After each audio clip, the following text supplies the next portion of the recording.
People simply want to hear their opinion coming out of your mouth. And we are all victim of this. We judge how smart someone is on a certain subject based upon how close that is to our opinion on the subject. This is a comment on one of my clients' videos. Wow, you got it. One smart mother effer.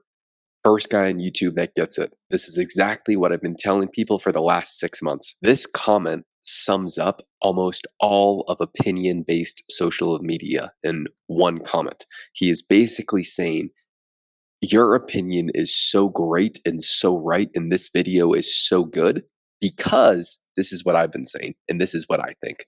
Not based upon any sort of data or factual evidence. It doesn't actually matter because people only care about their opinions coming out of your mouth.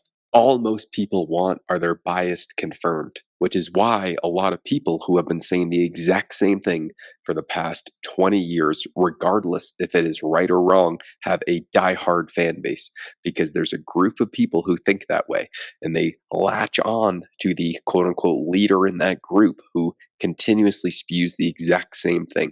All of us want our biases confirmed to some degree, but to become a better overall person and to come to a better overall truth, which is my end goal, it would be how do you look at these opinions that are objectively different from yours and learn from them and incorporate them into your own belief system?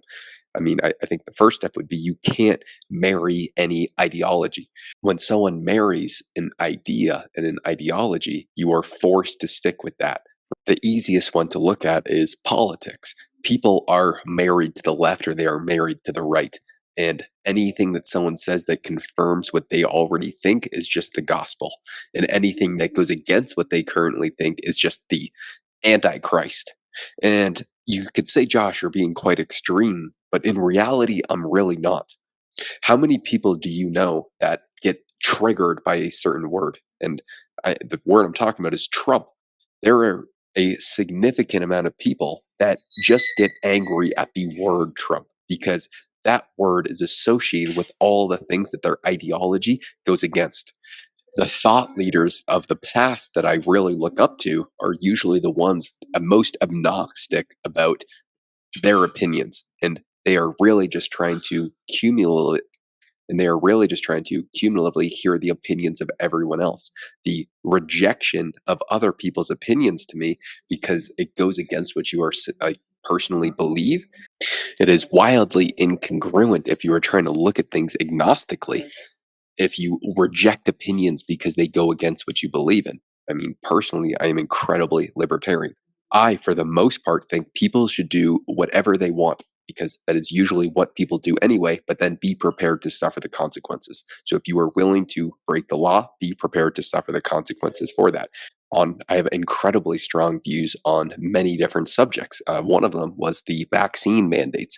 I remember vividly during COVID, my plan, I was going to drive across the Mexican border and let things die out before I was forced to take a stupid shot that the government was mandating down my throat. That was something that go against every single thing that I believed in, and I was willing to stand my ground until the very end. I would have been had to be forced and chained down before I never would have voluntarily received that. I think there are many things where you should have some sort of moral integrity, but I am also open to every single viewpoint. The reason, just because I'm saying people want to hear their opinion from your mouth, and by that I'm just talking about social media in general. People usually gravitate towards watching people that have similar opinions as them, which I do too. Everyone naturally does that.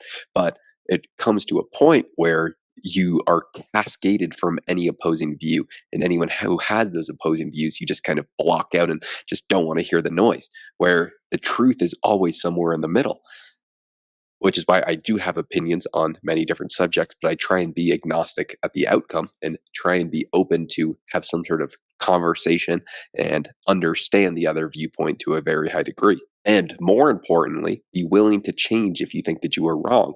That is the hardest thing for most people to do. When you set an ideology that is part of your identity, changing that is almost an impossible thing to do. And the only way that becomes impossible is if you make that idea your identity.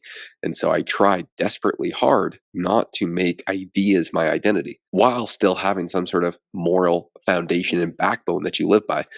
And philosophy is fun to think about, but the rent is still due at the end of the month. And usually all I talk about is business concepts on my channel because that is what I think about probably most of the time. Most of the time I'm running a business trying to grow and grow my income and trying to hire people and scale and do all these cool things.